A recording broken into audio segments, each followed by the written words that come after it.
हाँ विविधा जी बोलिए। हेलो अथर्व। विविधा जी क्या हुआ, आप रो क्यों रही हैं? अथर्व मैं अभी माँ से बात कर रही थी, उन्होंने मुझे एक बहुत ही सीरियस बात बताई है पापा के बारे में। आप घर पे रुकिए, मैं बस जल्दी पहुंचता हूँ। नहीं, तुम घर मत आना, तुम मुझे मंदिर के पास मिलना, मैं वहीं आती हूँ। अच्छा ठीक है, मैं मंदिर पहुंचता हूँ।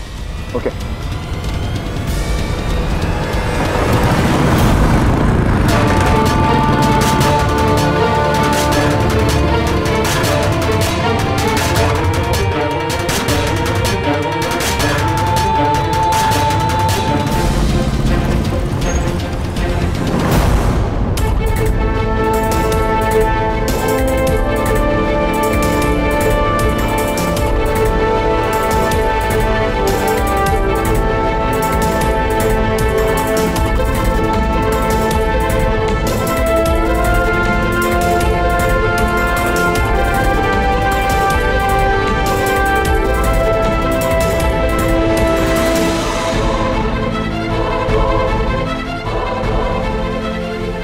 विविधा,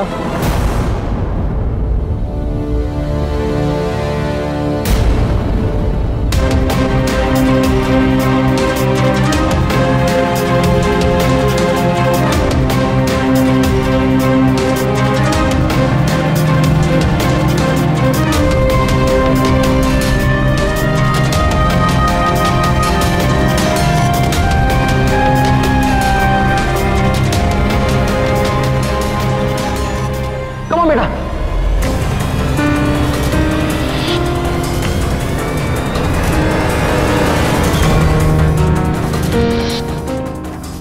कर्नल साहब आप यहाँ इस वक्त कैसे?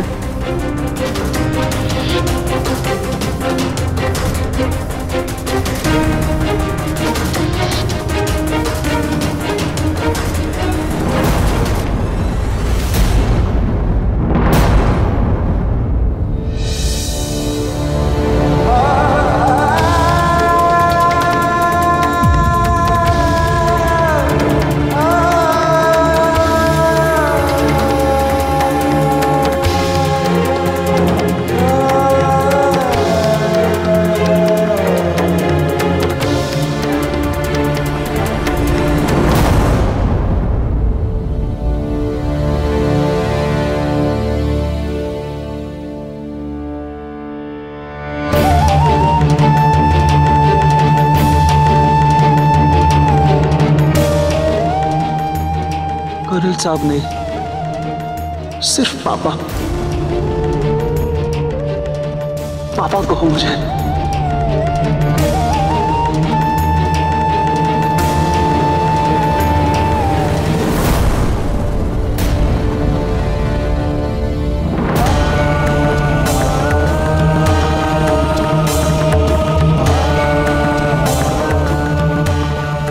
ये क्या कह रहे हैं आप? मैं तुम्हारा पिता हूं, रमाकांत वशिष्ठ।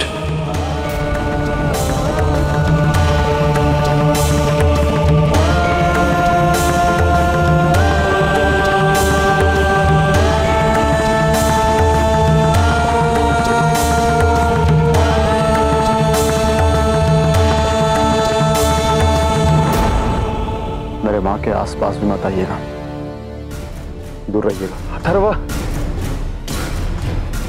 सुजाता जी जानती है।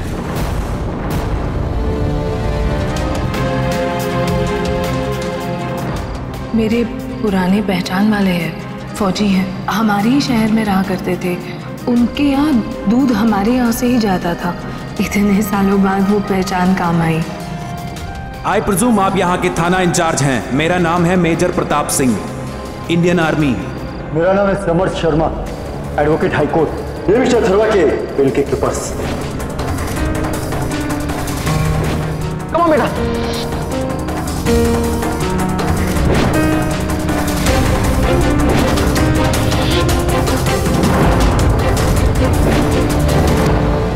माँ ने आपसे कहा था मुझे छुड़वाने के लिए या विविधा को ढूंढने के लिए?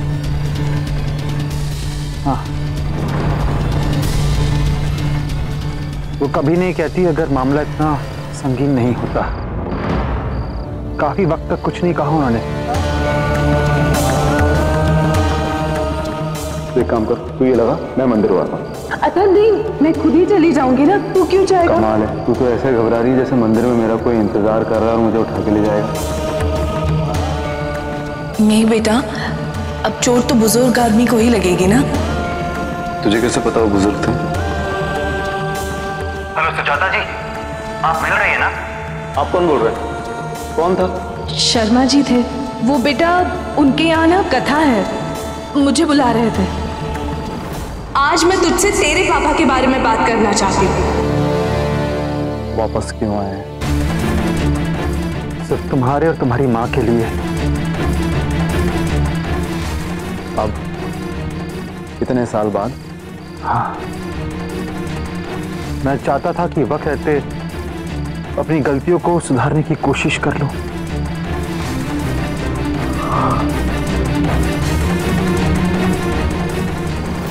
एक उम्र बीत जाने के बाद आपको ये याद है? आपको क्या लगा एक दिन आप पलट कर आएंगे, विविध और मुझे मुसीबत से बचाएंगे तो आपका जुर्म, जिसे आप गलतियां कहते हैं, ये सुधर जाएंगी? नहीं नहीं, मैं जानता हूं कि वक्त ने एक बहुत गहरी खाई खोद दी हमारे बीच, जिसे आसानी से नहीं भरा जाता, लेकिन मैं तुझसे दूर रहिएगा।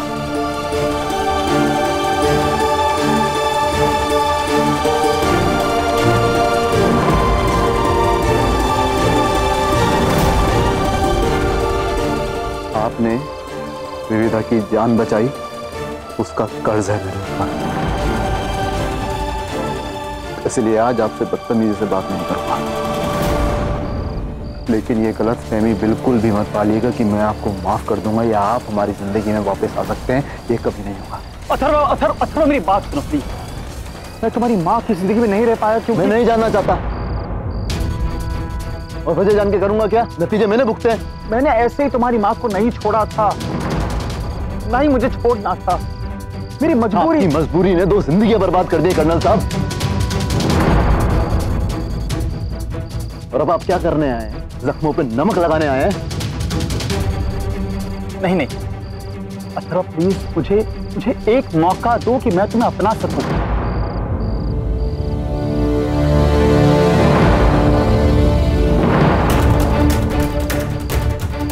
क्या बोलते हैं? मैं आपको मौका दूं कि आप मुझे अपना सकें? आप ये जानना नहीं चाहेंगे कि मैं आपको अपनाना चाहता भी हूं या नहीं चाहता?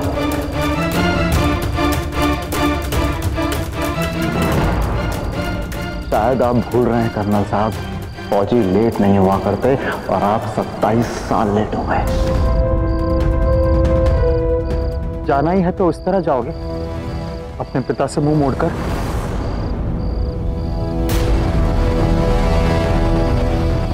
आप कैसे गए थे कर्नल साहब?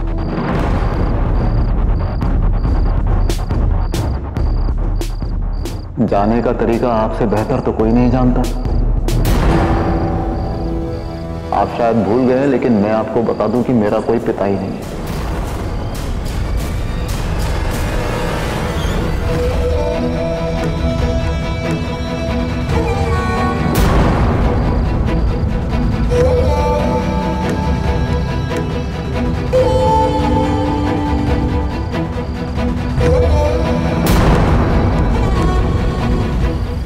जब मेरी माँ मुझे पैदा करने के लिए दर्द के बिस्तर पर अकेलेपन की चादर ओढ़े 10 घंटे दर्द से जूझ रही थी, तब मेरे पिता वहां नहीं थे।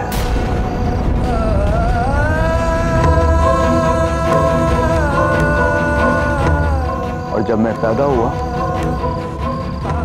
तब इंक्यूबेटर पर जिंदगी और मौत से जब मैं जूझ रहा था, तब भी मेरे पिता वहां नहीं थे।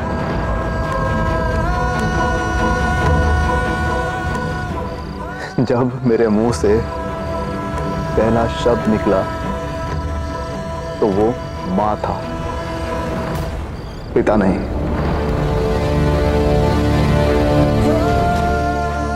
जब चलना सीखा तो सहारे के लिए जो हाथ उठा वो मेरी मां के थे, मेरे पिता की नहीं। एग्जाम्स में चीटिंग करता हुआ कभी पकड़ा गया तो जो मार पड़ी वो मुझे मेरी माँ से पड़ी, मेरे पिता से नहीं। और जब भी फर्स्ट आया तो मेरी पीठ थपथपाई तो वो भी सिर्फ मेरी माँ ने, कभी किसी पिता ने नहीं। और जब मैं बुखार से तिलमिलाता था तो मुझे डॉक्टर के पास लेकर मेरी माँ जाती थी, मेरे पिता नहीं।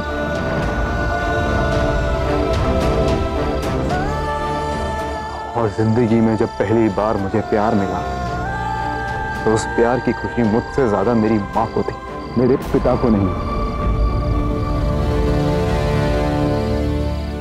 इन सभी मौकों पर मुझे मेरे पिता ना तो कहीं खड़े दिखे, ना ही दूर दूर तक कहीं नजर आए। इसलिए कोई हैरानी की बात नहीं है अगर आज आप मेरे सामने खड़े हैं तो आप मुझे नजर ही नहीं आ रहे, क्योंकि मुझे पता ही नहीं कि पिता होते क्या है। मुझे अगर जिंदगी दी है या जिंदगी जीना सिखाया है तो वो सिर्फ और सिर्फ मेरी मां ने सिखाया, मेरे बाप ने नहीं।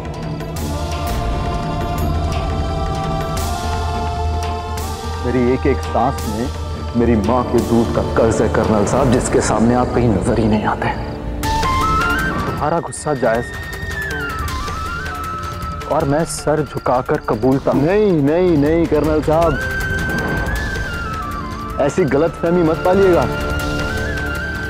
नफरत, गुस्सा, प्यार, ये सब फीलिंग्स उनके साथ होती है जो आपके लिए कोई मायने रखते हैं। अगर मुझे गुस्सा है तो मेरी मां से, जो आपके लिए दुनिया भर की जिल्लत और बेइज्जती बर्दाश्त करती है और आज भी आपके नाम का मंगलसूत्र और सिंदूर लाके घूमती है।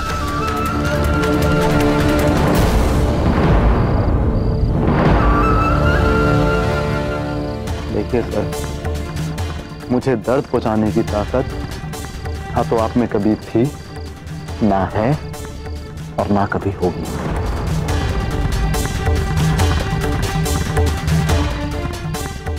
क्योंकि मेरी मां मेरी ढाल है हमेशा, और मैं अब उनका कवच हूं।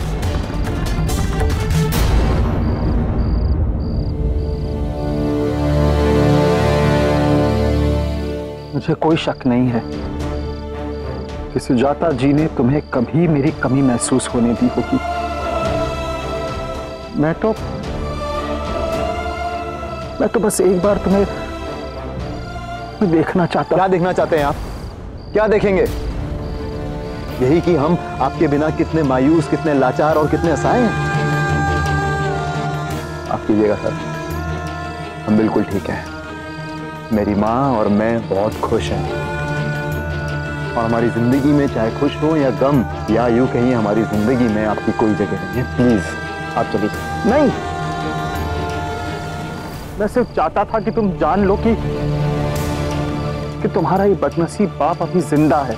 उससे मुझे क्या फर्क पड़ता है? मुझे पड़ता है अथर्व, मुझे फर्क पड़ता है।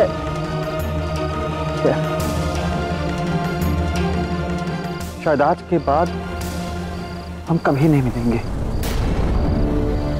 मैंने आज तक तुम्हें कुछ नहीं दिया, अपना नाम भी। आज एक छोटी सी विरासत तुम्हें देना चाहता हूं जो मेरे पापा ने मुझे दी थी। प्लीज अथर्व से संभाल के रख लो।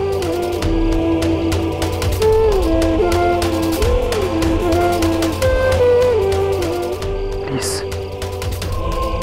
इसे संभाल कर रखना। मैं यही समझूंगा कि मेरी एक अजीज विरासत मेरी याद को तुम्हारी कलाई पर बांधे रखेगी।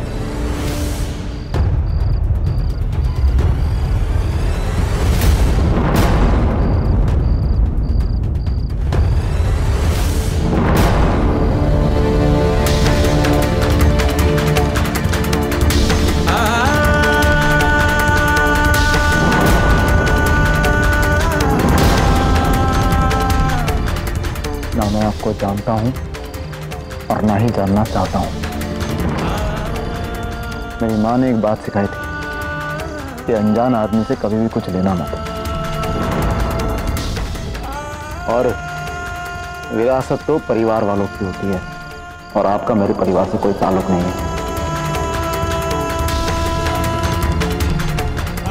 मेरा नाम है अथर्व सुजाता, और मैं गर्व के साथ कहता हूं। अरे मैंने तो आपसे आपका नाम भी नहीं मांगा। क्या है आपका नाम? वशिष्ठ, शर्मा, रमाकांत या शशिकांत, जो भी हो, मुझे कोई फर्क नहीं पड़ता।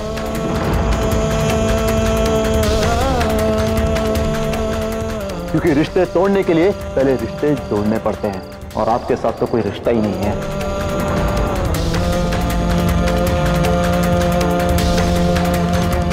आप जाइए सर, आप जाइए अपने लोगों के बीच अपनी जिंदगी। क्यों बेकार में अनजान चेहरों में अपनों को तलाशें।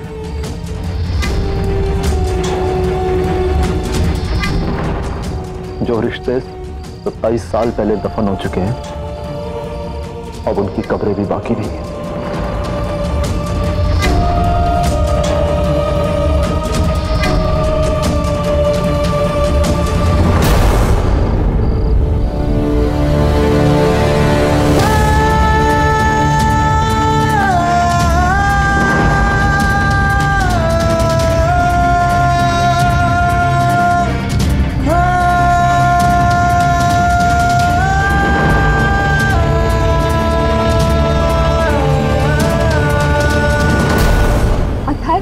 क्या बात हुई?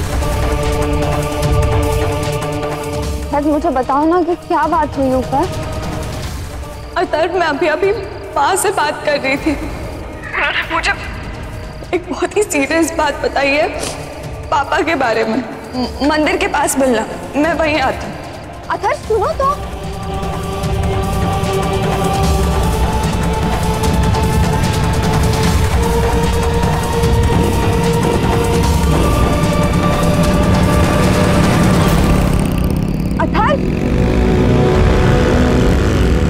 अथर्व सुनो तो। अथर्व। हाथी घोड़ा पाल की बर्थडे कन्हैया लाल की आज से शाम 6:10 पर स्टार प्लस पर। स्टार प्लस के ऐसे ही और बेहतरीन लम्हे देखने के लिए सब्सक्राइब करें हमारे YouTube चैनल को।